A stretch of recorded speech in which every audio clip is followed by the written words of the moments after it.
I'll now introduce myself, your lecturer tonight. I have no great claims to academic expertise about the subject, but I have a lot of particular personal interest. My brief backstory, for those who don't know, it was that 40 years ago, I found myself being summoned to Florence by the then director of the British Institute of Florence to come down and teach some English, dear boy, she said on the phone. And so I did. And for 3 years, I was living here back into the 70s, early 80s, with my girlfriend who just entered the room, is now my wife, Jennifer. It was my first taste of Florence and the British Institute, and start of a long life and career of running around the world doing cultural and educational projects until three years ago, I got recalled to come back to Florence, this time as the director. And one of the things that had changed a lot in that long intervening period between our two stays here was the volume of tourism and the impact of tourism in the city. Back in the late 70s, early 80s, there were seasons, and in the off-season, we had the city to ourselves. 3 years ago, pre-COVID, that was increasingly not the case. The off-season was getting shorter and shorter, and the crowding of mass tourism was getting more and more acute. So I was kind of interested in this. And then also, as I got to grips again with the Institute, the British Institute of Florence, I became very interested in the genesis and the backstory of the Institute, because the Institute founded 105 years ago by the leaders of the self-styled English colony at Florence and our Florentine friends. We are, to this day, a Florentine institution with an international remit. And then behind that was the story of the development of the English colony, and from out of what was the Grand Tour, and so on and so forth. And so I started doing a little bit of reading and research around that. So out of that comes this lecture, which will be a chronological survey of the evolution of tourism in Florence. And as I rather tend to do, we'll start with Shakespeare. So it's well known that many plays of Shakespeare have Italian settings, whether it's The Merchant of Venice, or Romeo and Juliet set in Verona, or Tamio's Shrew in Padua, etc., etc., etc. I've been able to track down two Florentines in Shakespeare. There's Cassio in Othello was definitely a Florentine, and he was the one who was with the money that Iago wanted to get a hold of. And in Much Ado About Nothing, Claudio was also a Florentine, another quite careful and shrewd individual. But I managed to dig out one quote, one piece of Shakespeare, which makes a direct reference to early travelers to Italy. Because in the Tudor times, Italy was enormously fashionable. It was admired as an attractive, as both an economic and a cultural and a religious powerhouse. Italy was seen to be in many ways much in advance of Britain at the time. And so early travelers were very attracted to go to Italy. Though the scholars believe that Shakespeare himself almost certainly did not travel to Italy, he certainly knew a lot of very sophisticated and fashionable Italians in London, and was very familiar with a lot about what was going on in Italy, as is shown in this place. Anyhow, the actual text from As You Like It, which I found, is when Jaques has told Rosalind that he has the humorous sadness of a traveler. And she teases him about the affectations of travelers when they get back from their visits to Italy. So she says to him as he's leaving, "Farewell, monsieur traveler. Look you lisp and wear strange suits, disable all the benefits of your own country, be out of love with your nativity, and almost chide God for making you that countenance that you are. Or I will scarce think that you have ever swam in a gondola." So any traveler who went to Italy certainly went to Venice, because within Italy at the time, Venice was the great Mecca, the great trading empire, but also the fascinating gateway to the Orient, and all the seductive and lascivious goings on in Venice were very much the thing. So starting with Shakespeare, his contemporary, a guy called Thomas Courier, wrote almost the first travel book about Italy, which was published in 1611. Courier was around the edges of King James's court, was known to be a bit of a buffoon, wasn't taken terribly seriously by the more educated and more sophisticated folks. But off he went, and he walked mostly through France and Italy. And he published his book, Courier's Crudities. And the intention of the book on the screen was, I will take occasion to speak a little of travel into foreign countries, whereby I may the better encourage gentlemen and the lovers of travel to undertake journeys beyond the seas. Of all the pleasures in the world, travel is, in my opinion, the sweetest and most delightful.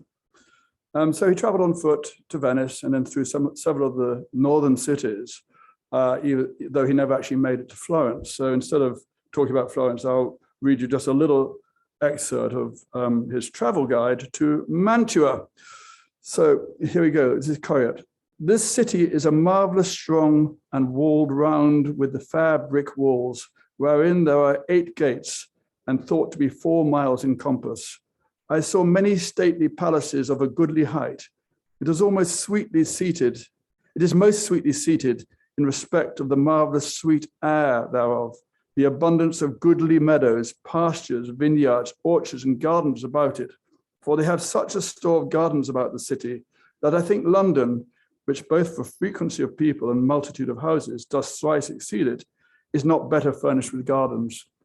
So the sweet air of Mantua in contrast to rather smelly early 17th century London. But shortly afterwards, a couple of years later, there was a much more extensive tour through Italy undertaken by Thomas Howard, the 14th Earl of Arundel, nicknamed the Collector. He got as far as Naples in the south. And he traveled for between 1613 and 14 with his wife and children. And this journey was one that established some of the more significant precedents for what in due course becomes the Grand Tour. Because he traveled with a cicerone, a guide, a tutor to explain what was going on.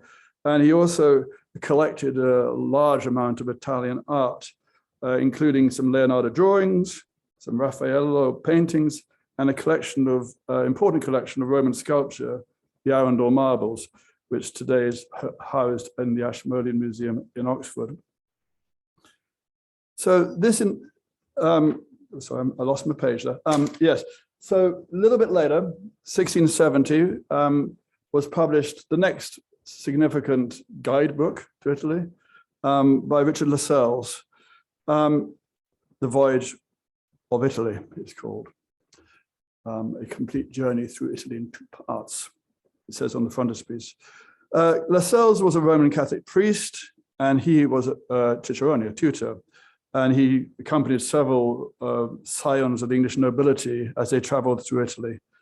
And he went to Italy 5 times in all. And in his book, he asserts that young lords should make what he referred to, coining the phrase, as the Grand Tour, in order to understand the realities of the world. He asserted that travel will benefit them intellectually, socially, politically, and ethically by drawing moral instructions from all that the traveler sees. And here is Lascelles visiting the Uffizi, really quoting the book. The great Duke's gallery of the Old Palace. This is that gallery so famous and so frequently visited by all strangers. At your entrance to this gallery, you see a vast long room made like an L. On the left hand of this gallery, there runs a perpetual glass window. On the other side are set a row of pictures in great of those of the Medician family. Under the windows and also under the said pictures stands a row of curious marble statues, ancient ones all, and of prime hands. So fast forward into the 19th century, everyone has to have their Baedeker with them. And nowadays, of course, we've got the Lonely Planet. And here's the Lonely Planet on the Uffizi to see how much, or indeed how little has changed. The Uffizi, home to the world's greatest collection of Italian race and Renaissance art, Florence's premier gallery occupies the vast U-shaped Palazzo degli Uffizi, 1560 to 1580, built as government offices. The collection contains some of Italy's best-known paintings, including a room full of Botticelli masterpieces. When it all gets too much, head to the rooftop cafe, also known as the Hanging Garden, where the Medici clan listen to music performances on the square below. For a drink, fresh air, and fabulous views. That's a lonely planet. So now we're moving into the 18th century when it all really starts to get underway at a bigger scale. And the crucial moment, really, one of the most important moments in the whole story of tourism in Florence was the end of the Medici dynasty. Because when the last Medici Grand Duke, Gian Gastone, died, dissolute and horrible, on the 9th of July, 1737, his surviving sister, Anna Maria Luisa de' Medici, who was unable to take over the Grand Duchy despite their father's best efforts, she did not wait around. So Gastone dies in July, and on 31st of October, she publishes the Patto di Famiglia, the famous will, which was executed on her death 6 years later. And the Patto di Famiglia stated that the Medici art collection and all the properties were to be handed over to the new Florentine state, the Lorraine Grand Duchy, on condition that they should remain forever bound to the city of Florence in the Tuscan state, quoting, as an ornament of the state for the benefit of the people and to attract the curiosity of foreigners. So there you have it. Everything the Medici had must stay in Florence to be there for intellectual and cultural delight, especially for the foreigners. And in 1759, the Uffizi was duly opened to the public for the first time. This ushered in the great period of the Grand Tour, which really had its heyday from about 1740 to 1789. And the Grand Tour became a rite of passage for the sons of the noble families of England, and other North European countries joined in as well. And the idea was for an extended period, up to 3 years or sometimes longer, you would travel leisurely through France and then particularly through Italy. And you would spend a lot of time in Venice, was particularly good for parties and exciting experiments, often of the amorous kind. Then you would move on to Florence for the Renaissance villas and the gardens, and eventually you get on to Rome for the classical antiquity, which was actually the ultimate destination. That's what they were really after most. And a lot of the portraiture of the time shows, as in this one, bits of ancient Rome as the context for the young milords on their grand tour. They were always accompanied by Cicerone, otherwise known as a band leader or tutor. And it was a balance between erudition, study, learning, and partying, definitely having a good time. Edward Gibbon remarked dryly at the time, according to the law of custom, and perhaps of reason, foreign travel completes the education of the English gentleman. In Florence, we have two Horaces. Mark Roberts gave a lecture a few months ago about Horace Mann in the Black and White, who was the British legate at the Medici court for best on part of 50 years from 1738 when he started.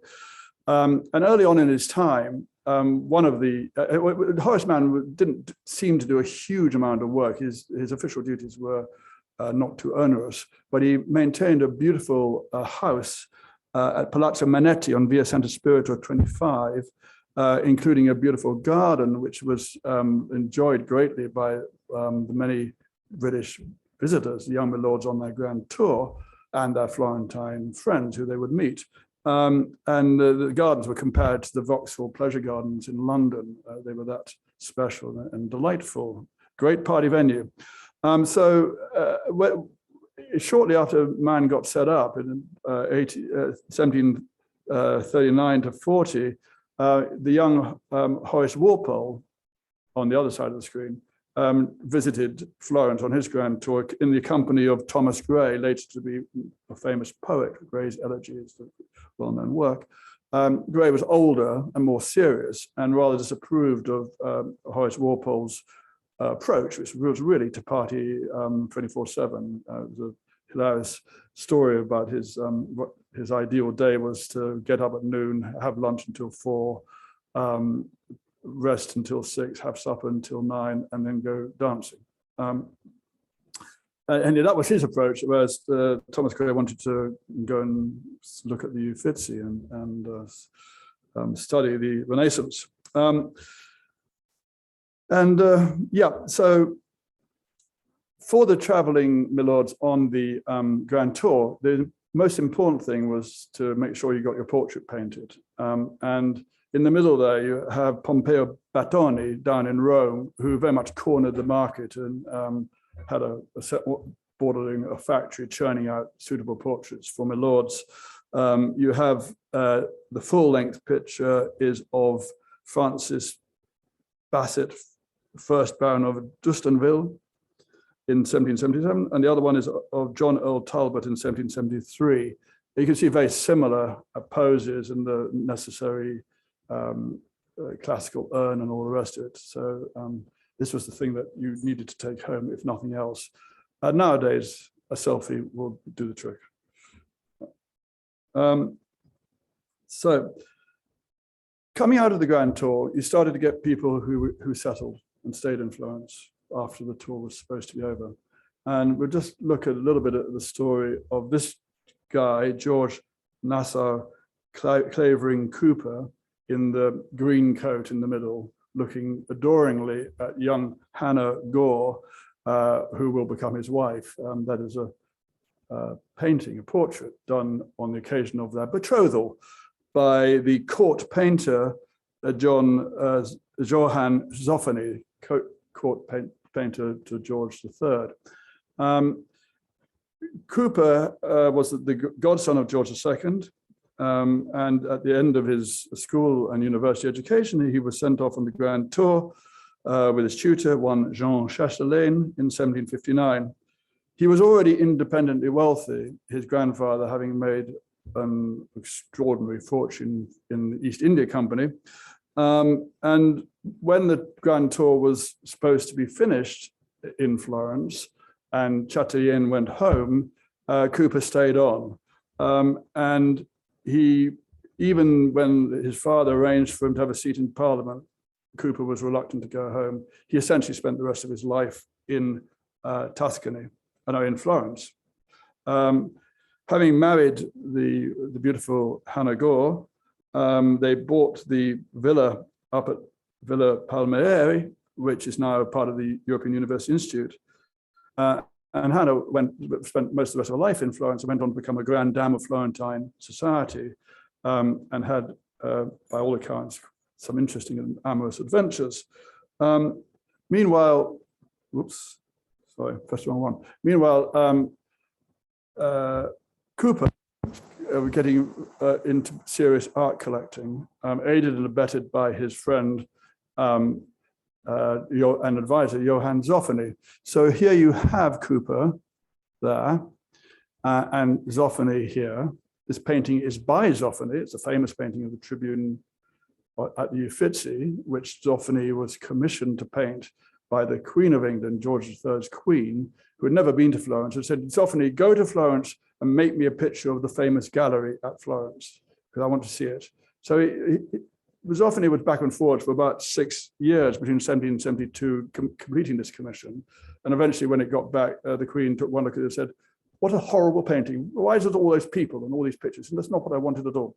Anyhow, it left us a wonderful record of what was happening, particularly for Cooper, but more generally for the grand tourists, who are severally depicted, and some of them are portraits. Over here, we got Horace Mann. Cooper and Mann were great rivals. Cooper essentially wanted Mann's job, but it wasn't available. And here you see Cooper talking to Zoffany about this Raphael painting, which Cooper in due course acquired from Zoffany, and it became known as the Niccolini Cooper Madonna. And here it is close up. He bought it in 1785. and Zoffany had got it 3 years earlier from the Niccolini family. So starting that great tradition of being an artist was also a dealer. Anyhow, the Grand Tour came to a fairly abrupt halt in 1789 with the French Revolution and then the Napoleonic Wars, leading to the establishment of the Napoleonic Empire across much of continental Europe, including Italy. So it was no longer possible or practical for the English aristocracy to go on the Grand Tour. So that's the end of the 18th century and ushers in the 19th century when things change up a bit. So most important, of course, in 1825 is the introduction of steam locomotives. And here we have a picture of the Stazione Leopoldo, which was built in Florence by 1840 and was really Florence's main train station for really only 20 years, because by 1860, the Stazione Maria Antonia, later Santa Maria Novella, had opened, obviously with a different building to the one we now have. But the point is that with the arrival of steam travel, it was possible for many more people to travel easily to Italy and to Florence. It also, of course, coincides with the beginning of the Industrial Revolution, and with the Industrial Revolution, distribution of wealth from the aristocracy through to the entrepreneurial middle classes. So that by 1835, which is the date of this map, which is a map of Florence, small print Firenze, and down here you can see you've got the Bobbly Gardens, and there's various other bits of English on this map of Florence. This is a tourist map. It's an early tourist map for the people who are traveling on trains to go to Florence on shorter visits, not necessarily very short visits, but shorter visits. And notably, of course, is not any longer the exclusive reserves of the sons of the aristocracy. It's open to anyone who can afford it. And also the daughters are increasingly encouraged to go. So the next bit is one of those daughters, a lady called Susan Horner, who visited Florence for a period of 6 or 7 months in 1861-62 with her parents. And she published a book called Walks in Florence, which I think we have in the archives here. Certainly we have some of her papers. So I just picked out some bits which I'll read to you. So 12th of October, 61, yesterday afternoon, visited Santa Croce.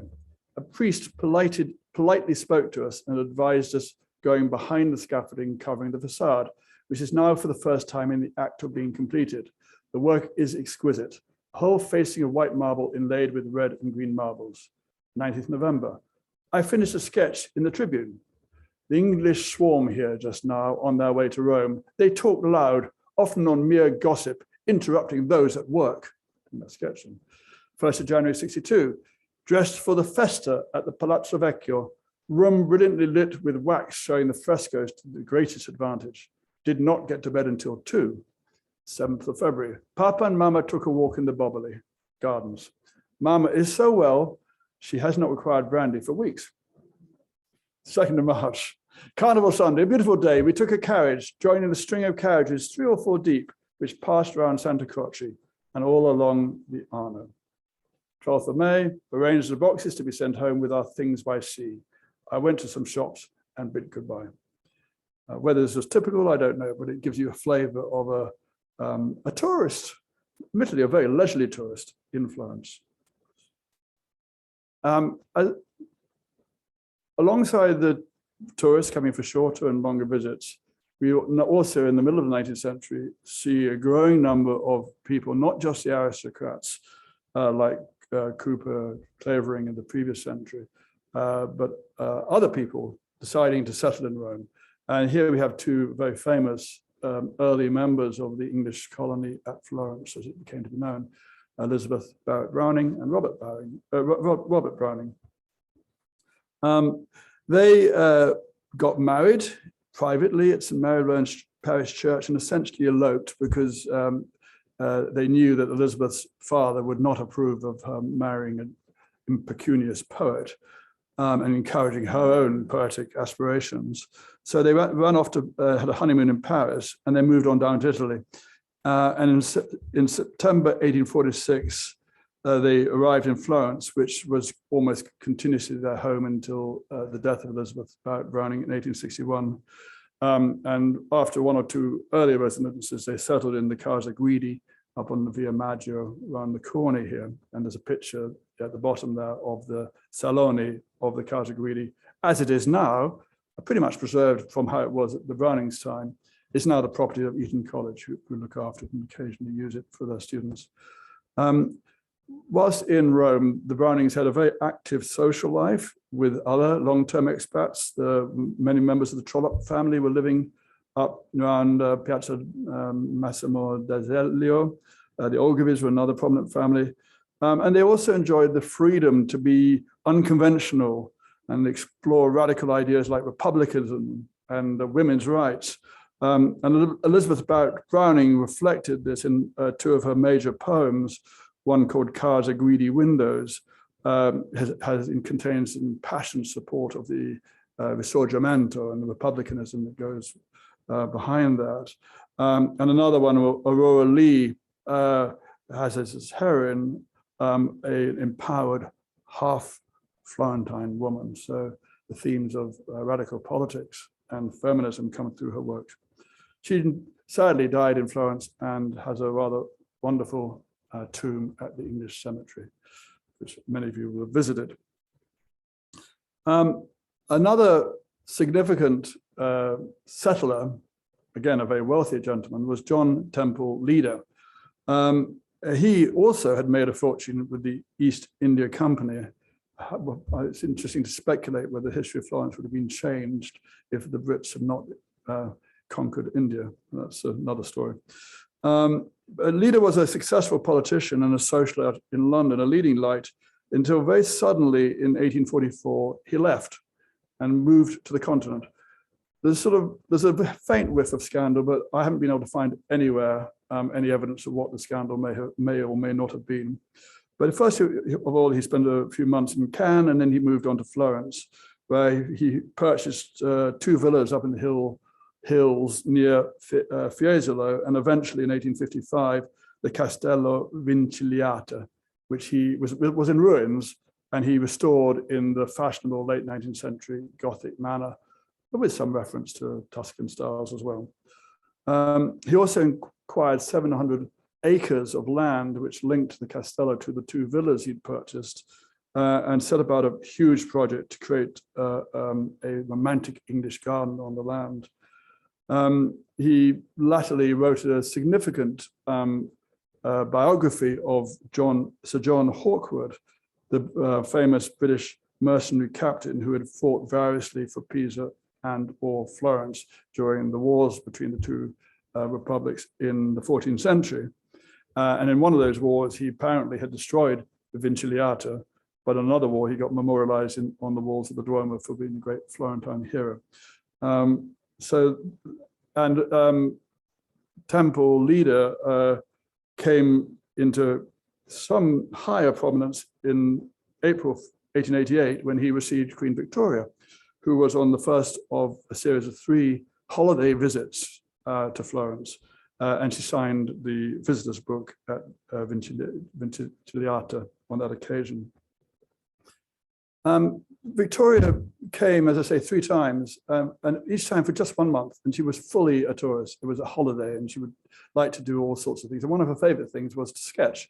And here she is sketching in the gardens that Leader is creating at Vinciliata. That's the photograph of what it looks like now, and you can see the same location.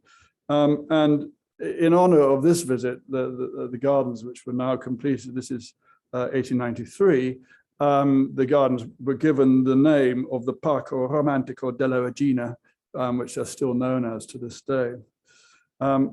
Nowadays, Vinciliata makes a roaring trade as a wedding venue, amongst other things. On her 3rd and final visit to Florence in 1894, Queen Victoria called on her neighbor, because she was staying at Villa Il Palmieri just next door. She called on Frederick Stibbert at Villa Stibbert. Stibbert was an Anglo-Florentine. think I'm right in saying he was actually born here, with a mixed parentage, Florentine and British, and inherited a huge fortune and the villa up at the Villa Stibbert, which he spent his life's work was converting it, extending it to become a major museum of armor and art. Queen Victoria called on him and signed the visitor's book. Here she is. This is the visitor's book in 1894, March 21st, I think. That's Victoria Regina and Beatrice, the princess, her daughter, a couple of ladies in waiting. And then at the bottom here, Abdul Karim. As Abdul Karim.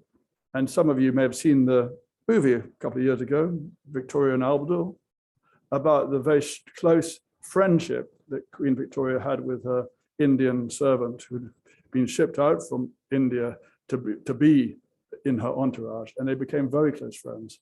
But it's interesting that the Stibberts didn't really approve of this familiarity, and somebody drew a very strong black line to keep Abdul Karim in his place.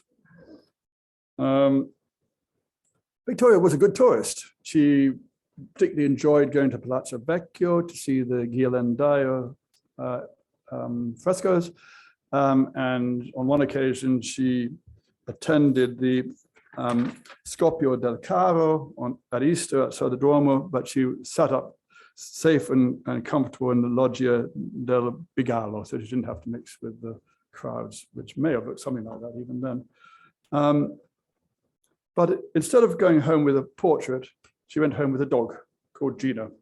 And Gina the Pomeranian created a craze in London for all the ladies around court circles, all had to have Pomeranians. So that was Victoria's souvenir of Florence. As you move into the early 20th century, the English colony at Florence is well established and is, of course, memorialized by the great novel of E.M. Forster, Room with a View, published in 1908 and made into a very successful movie by James Ivory, Helena Bonham Carter. And I'm just going to read you a little extract from Room with a View, because I think it quite neatly talks about the attitudes of the colony, and maybe will ring some bells with us even now. It's the chapter when the visiting Miss Honeychurch travels up in a carriage to Fiesole, being guided by Mr. Eager and accompanied by Miss Lavish. Eager and Lavish is quite good names, and Honeychurch. So Mr. Eager starts out saying, "So, Miss Honeychurch, you are traveling, a student of art?" "Oh no, I'm here as a tourist." "Are you indeed? If you will not think me rude, we residents sometimes pity you poor tourists not a little, handed about like a parcel of goods from Venice to Florence, from Florence to Rome, living herded together in pensions or hotels, quite unconscious of anything that is outside the Baedeker, their one anxiety to get done or through and go on somewhere else. The result is they mix up towns, rivers, palaces into one inextricable whirl." "I quite agree," said Miss Lavish. "The narrowness and superficiality of the Anglo-Saxon tourist is nothing less than a menace." "Quite so," replies Mr. Eager. "Now, the English colony at Florence is of considerable size, though of course not all equally. A few are here for trade, for example, but the greatest part are students. Lady Helen Laverstock is at present busy over Fra Angelico. I mention her name because we're passing her villa on the left. Inside, perfect seclusion. One might have gone back 600 years. Some critics believe that her garden was the scene of the Decameron, which lends it an additional interest, does it not?" So if that was the garden of where the Decameron happened, it may well have been Villa Palmieri, where Queen Victoria had stayed, as I've just mentioned, as a guest of the Countess of Crawford in 1888 and 1893. And so that's a portrait of some of the characters and attitudes of the English colony. But the real people, here's three of them, which I'll mention briefly, not least because we have the papers of these three people in our archives. The lady in the red dress, very important for the British Institute, is Lena Waterfield. because she was one of the leading members of the committee that created the Institute in 1917. It was a group of leaders of the English colony and their Florentine friends. So from the go-get, it was a mixture of Brits and Florentines that created the Institute. She was a journalist and a travel writer. And in the 20s, she interviewed Mussolini for The Observer and described the brutality of fascism, which was in marked contrast to the then director of the British Institute of Florence, one Harold Goad, who I'm sure Lena would have been extremely displeased with because he came out as a fascist sympathizer, published pamphlets in support of the good work that Mussolini was doing. A regrettable incident in otherwise illustrious history. In the middle, and we've gone over to Vernon Lee in black on the other side. Vernon Lee is well known nowadays, much studied. She was a writer of psychological aesthetics and supernatural fiction. She was an intellectual. She lived a radical, progressive lifestyle. She was a proto-feminist, and it's particularly that aspect that attracts a lot of studies to this day. And we got her collection of her library here and have a close working relationship with Villa Palmerino, where she lived, not Villa, the house up on the hill. And in the middle, we got Edward Gordon Craig, who settled in Italy just before the First World War and created a school of theatrical design in the Arena Goldoni in Florence. And during the war, he wrote a cycle of puppet plays, The Drama for Fools, and published a little theatre magazine called The Marionette. He was an extremely influential and important theatre maker, and both a director and a designer. But he was a very difficult man. And after the First World War, for the remaining 30, 40 years of his life, he did very little work because nobody could really work with him. And I think maybe one of the reasons was that he thought that the director was the true artist of the theatre. And he controversially suggested viewing the actors as no more important than marionettes. So the actors were there just to do exactly what the director told them and had no input. There's a curious historical quirk that follows on from that. I was involved in theatre a lot, so it's a subject of interest to me.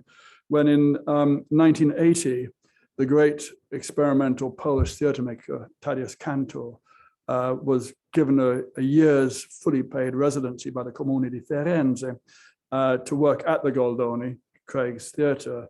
And there he made one of his most successful and important productions, Vilipol, Vilipol. And the point is that Kantor followed exactly on Craig's idea that the actors were to be marionettes. Kantor's work was creating beautiful stage images in which the actors were just to do what they were told and be in a position to create the image. So it's funny how Craig's legacy found a highly influential voice in the late 20th century. And so these were the kinds of people that were living and had made Florence their home. Two of the three, you can see, were unconventional, bohemian. And I think the great attractors were both relatively cheap. You could live well in Florence for a great deal less than you could in the UK at that time, but also the freedom to be yourself, socially, morally, culturally, intellectually, a great freedom which you couldn't necessarily find back in the UK, where you were going to be marked within the rigid class system, etc. And as eccentric foreigners, they could do what they like in Florence.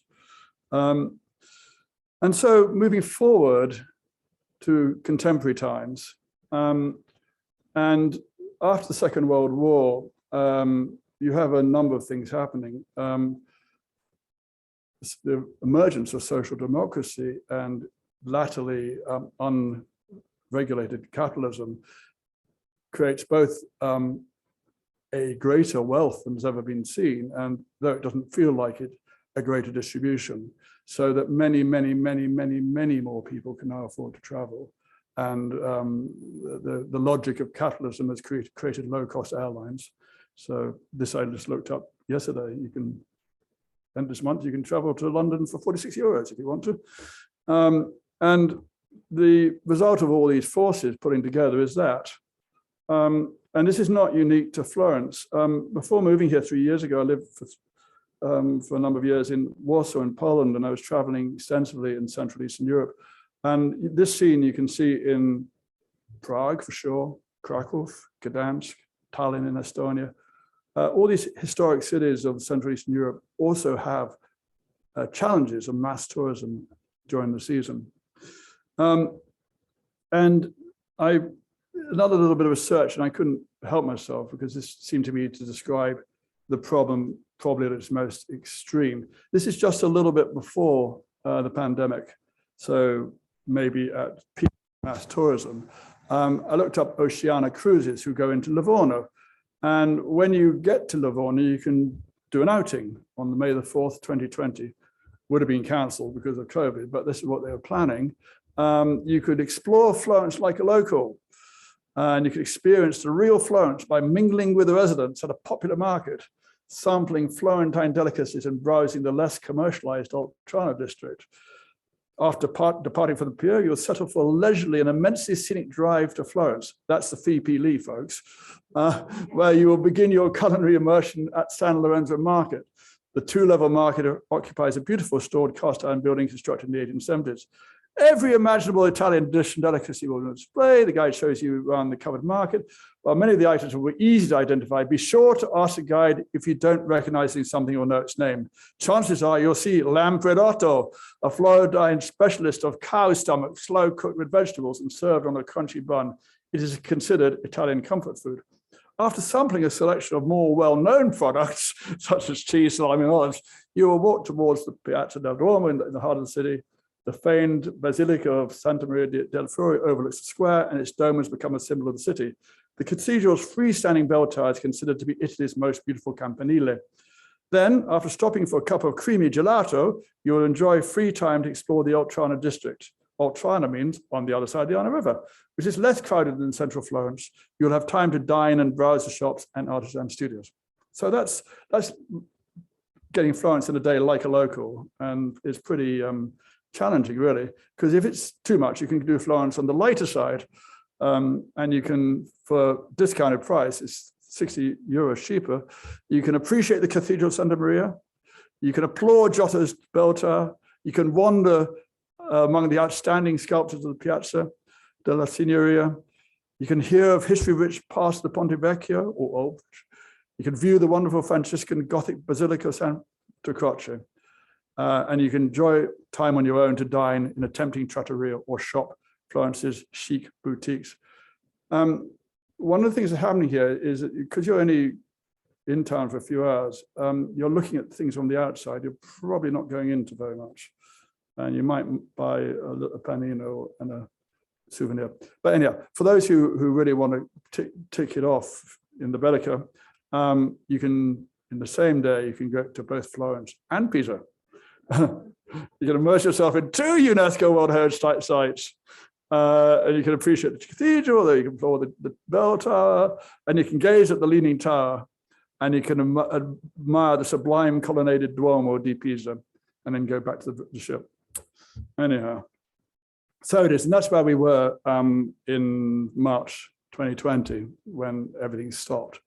And for those who live here and have been visiting in the last couple of years, Florence has been a very different place. We have not had mass tourism. This last week with the Carnivale holiday and half term in the Italian schools, it's been a bit fuller, but nothing like what it was before. So the question, I guess, was to what extent was the vision of Lascelles back at the beginning that young people should undertake the grand tour in order to understand the realities of the world. Travel will benefit them intellectually, socially, politically, and ethically. To what extent that was and is still possible, I leave that as an open question. But as I promised you, we'd look forward a bit at the end. And so I'm going to say a little bit about what's going on in the city right now as we get ready, I think, for the reopening, which I'm fairly confident will come after Easter, and you can expect that mass tourism will start to return. Back a year ago, we at the British Institute ran a series of seminars looking at the future of Florence under the brand name Firenze Now. And one of them was about quality tourism. And we wrote a report which we published in January last year. And I'm going to quote from the report as to what we recommended as a result of this seminar involving a bunch of local leaders and some well-informed international folks. So for quality tourism, there's a short window of opportunity to transition from short-stay mass tourism, which overcrowds the city and contributes little to the local economy, to longer-stay quality tourism, where temporary citizens engage authentically with the city and so automatically support the local economy. To achieve this transition, tourism in Florence must be organized as a proper industry, with revised and simplified regulations that are fit for purpose in 2022 and effectively enforced. Illegal operators should be eliminated. A high quality Visit Florence offer must be developed and then effectively communicated globally, educating potential visitors for a higher quality experience. Policies must be implemented to re-urbanize the Centro Storico, including coordinated action to nurture the bottega and to properly regulate Airbnb. And the remaking of tourism in Florence should be underpinned by world-class education research programs, establishing Florence as a world leader in sustainable tourism policy and management. That was what we suggested, and this report went across to the Comune and around many other leaders in the city and was well received. And so the response to the Comune over the last year or so, what they've been trying to do and what they say they're doing in their city plan, here's a list of things that they've been on. I'll just go down the slide to change the picture. Yeah, another picture. So they are trying to regulate and tax Airbnb. They're making some progress on that. And they are doing what they can to increase tourist taxes, to raise more revenue, and to have progressive taxes depending on how long you stay. They're trying to increase the tariffs on tourist buses coming into the centro. They're targeting what is called in Italy the modi e fughi people, which means you eat a panino and run away. They're cracking down on illegal operators. They've developed a number of initiatives to disperse tourism to lesser sites around Tuscany. An example would be the Uffizi is loaning works to museums dotted around the periphery of the city and further afield in Tuscany. They're trying to arrange as many of the big events, the conferences, the trade affairs and things like that to happen off season rather than in the middle of the season. And they've established a thing called the Belong campaign, which is rather good Italian pun on the English language, be long, and you will belong. And that's the blurb for what Belong is. It's run out of the Destination Florence Bureau, which is their structure for major conferences and trying to organize visits to Florence better. I don't know how successful that is being, but it is underway. It's there as a resource. And you know, the real problem they face is that the Comune has limited power. And an awful lot of what they would like to do, and I know some of the people over there quite well, and I know that they would like to do the right thing along the lines of what we recommended with our report, but they have at least one hand tied by their back, behind their back, because they don't have the power. An awful lot will have to be legislated by the Rome government coming down from the Ministero degli Belliati, et cetera, et cetera. So is it going to be successful? Are we going to see tourism growing back better than it was before? Jury's out. I don't want to really express an opinion on that, but vedremo, we will see. And that, folks, is my lecture.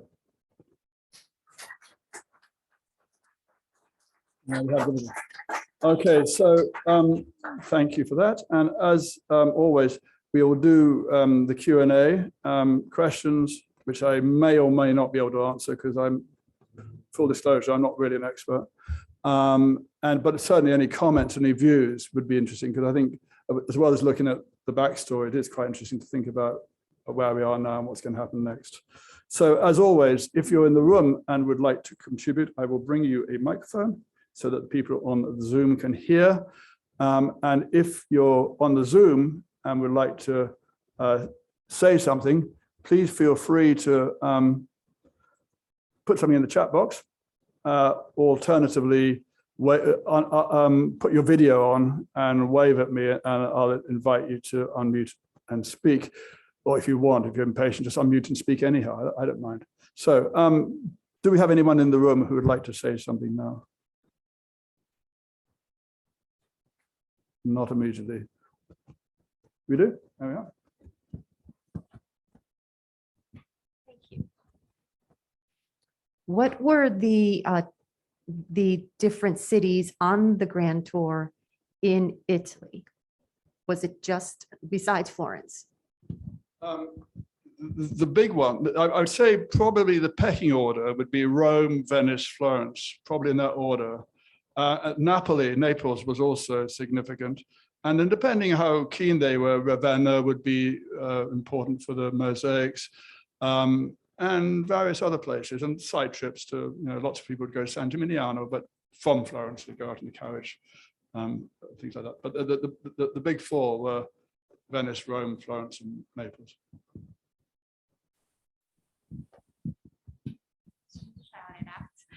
Thank you. I just wanted to know what were the criteria for basically the recommendations that you put through for the Comune? I'm interested to know that. Okay, the recommendations we put through for the Comune came out of a seminar which we ran here with a bunch of people from the sector within Florence and some qualified international residents.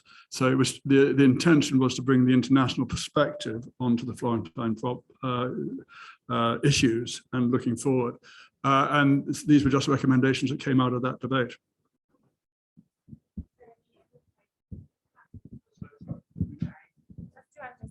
Was it like how to improve the work-life balance, or how to improve, I don't know, like finding housing, or what was the, what were you trying to achieve with those?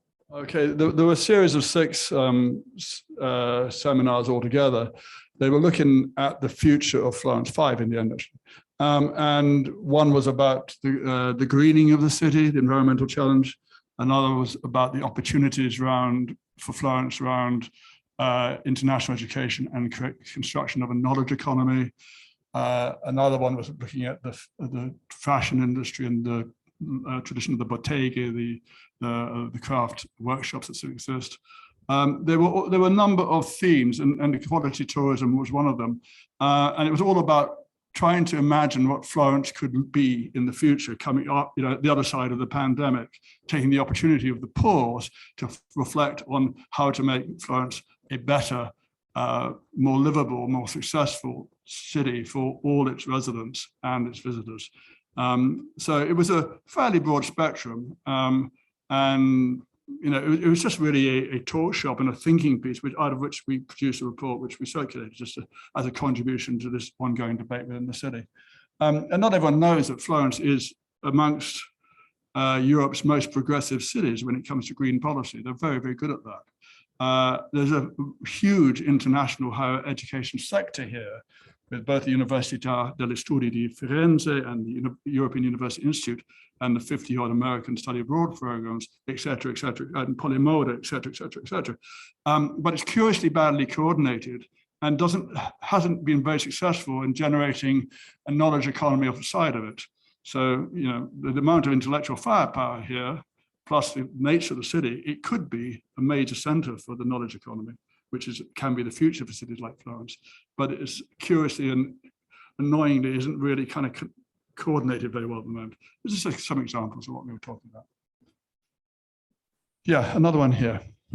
Completely different question, but in terms of the ground tourists in the past and sort of 17th, 18th, 19th century, and now, how much did they actually integrate with actual Italians? I mean, it seems like, room with a view, not so much, but like what? Well, that's a really good question. Not sure what the answer is. Yeah, I mean, the intermarriage is known.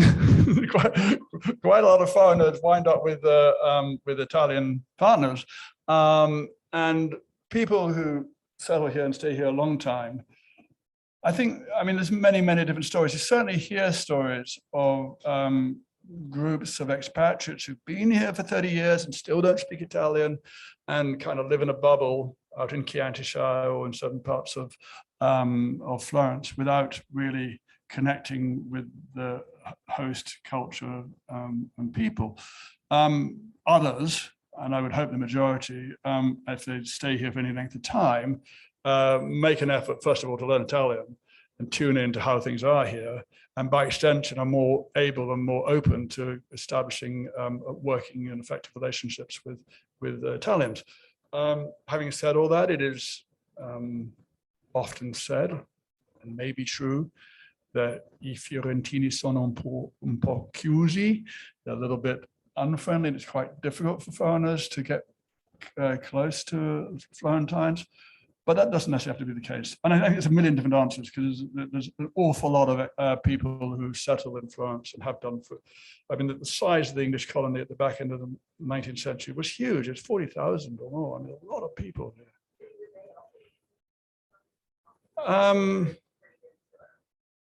I think if you look at Elizabeth and Robert Browning, they tried a bit, but their social life was mostly with other expatriates.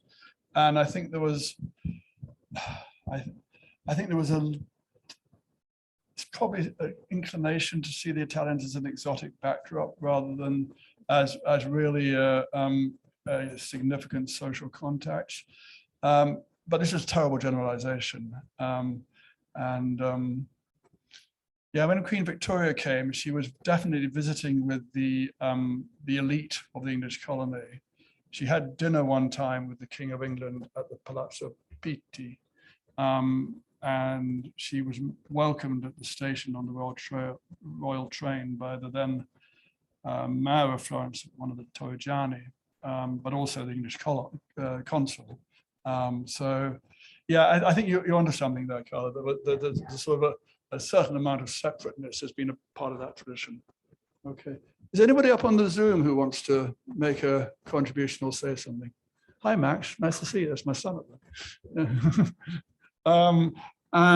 Yeah, I've got something in the comments.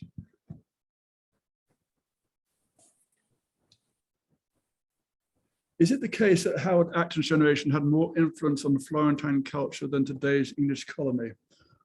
Huh. I don't think we'd call ourselves an English colony anymore. I think we're an international community, and because not least because there's many more Americans than Brits in town, just for starters. But I think Howard Acton, Bernard Beresson did have a certain amount of influence. They were very wealthy and they were able to collect, and they did things that money can do. But actually, in Florence right now, there's a new generation of extremely wealthy people coming in. There's a tax incentive, and people who have the world to choose from are smart enough to think that Florence would be a nice place to settle. And names are beginning to be quite influential in the cultural scene of the city. So I don't think necessarily, and I think the other thing is that the current generation, I'm thinking also of younger people. There's a lot of younger creatives who are doing a lot of interesting work in Florence and are influential in that way, not so much as patrons, but as participants and practitioners. So I don't think there's a less influence, though perhaps it's done differently. And I would hope, in response to the previous question, that there may be a greater inclination to integrate, a more success in integrating than perhaps it was in the past. But this is speculation. Everyone in the room, most of whom are resident here, will have a different experience and a different view on that. There's another one here. Okay. Nancy misses Florence so much and just recently rewatched Tea with Mussolini. Zeffirelli's great film. Can you speak a bit more about the English in Florence during World War II?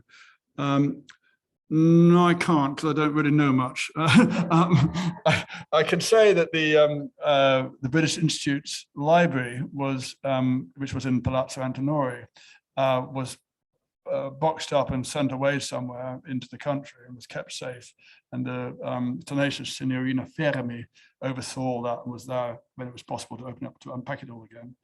I can also say a story I heard the other day, which I thought was really interesting. It's not quite answering your question, but apparently the German consul in Florence, aided and abetted by the German ambassador in Rome, did a lot behind the scenes to rescue and safeguard Florentines, including Florentine Jews, from the depredations of the Nazis, because these two gentlemen who had been in diplomatic school when Hitler was rising to power had decided between them that they would stay in the diplomatic service rather than leave, because as diplomats they might have some influence in mitigating the policies of the Nazis. I haven't researched that, but somebody who told me this was telling me with some authority, and I think I'm encouraging her to maybe give us a lecture about that, because I think that could be a really interesting story. May be particularly relevant in terms of what's happening in the world right now. Are taxes higher for short stay or higher if you stay longer? I think the policy they'd like to get to is higher for short stays and tapering off if you stay longer, because the whole policy that they would like to construct, but frankly are finding difficult to get the legal frameworks, the legislation and the implementation, is to incentivize people who come for longer visits and disincentivize very short mordi fughi kind of visitors. Yeah, so that's the way the tax incentives would go. Jan at the back wants to say something.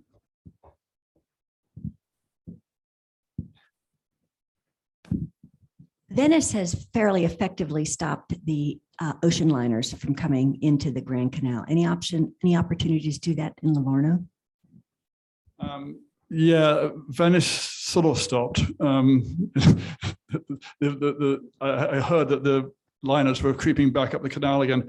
I think stopping them going into Livorno would be really hard to do, because that's what Livorno is about. It's a port, it doesn't have another function. The mention of Venice, I think, is interesting because, again, in the Comune, there's and others in the leaders of the city, they look towards Venice as a case study of what to try and avoid. The way that the historic Venice has become Disneyfied to a large extent, and there's hardly any Venetians still living there, is something that maybe is starting to happen in Centro Storico Firenze, on the other side of the river, in the Golden Triangle between the Duomo, Uffizi, and Accademia. And I know that the city leaders desperately want to avoid that fate of falling Florence.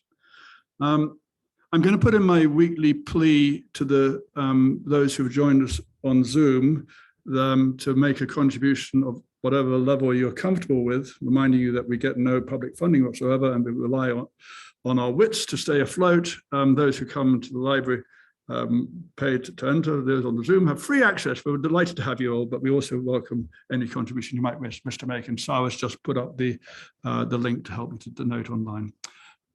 Okay, more questions on Zoom. Does anyone on Zoom want to talk to us? We'd like to hear a voice from the ether at least once a week. No? More on them. Here we are. Yes, I think you hinted there that the issue of how the tax was structured is something not totally within the control of the Comune. Are there other examples of things where the Comune feels or is restrained by the oversight of the national government? I don't know. I can't answer that question in great detail, but certainly all the fiscal stuff they don't have a free hand on. And that's a big part of it because, tourist taxes, taxing the buses, controlling Airbnb, these are all issues which relate to fiscal policy. And that's not fully in their gift. They can do bits, but and also the way Italy works, Italy is, unfortunately, the public sector is bureaucratic and cumbersome. And, it is very centralized. You've got Rome with the ministries, then the Regione, then the Provincia, and then the Comune. And you've got these different tiers of authority. And getting them all joined up to work towards efficient, effective, enlightened, rapid policy is really hard yards. It maybe is one of the things that underpins Italian democracy, because it's quite a difficult country to take it fast in one direction, but it's also not always necessarily the best environment for introducing effective new policies rapidly. Again, I'm making terrible generalizations, and I will probably deserve to be shot, but never mind. Anyone on the Zoom? No. Nobody wants to talk to us. Never mind. May this day be the day. Anyone else in the room? No. What I can tell the people in the room is that next week there will be wine. Yay! But tonight, sadly not. The prohibition, no, not prohibition, that was the wrong word. The current rules in force will not be relaxed until next week. Okay, well, thank you everybody for listening to me, and we'll see you all soon. Bye for now.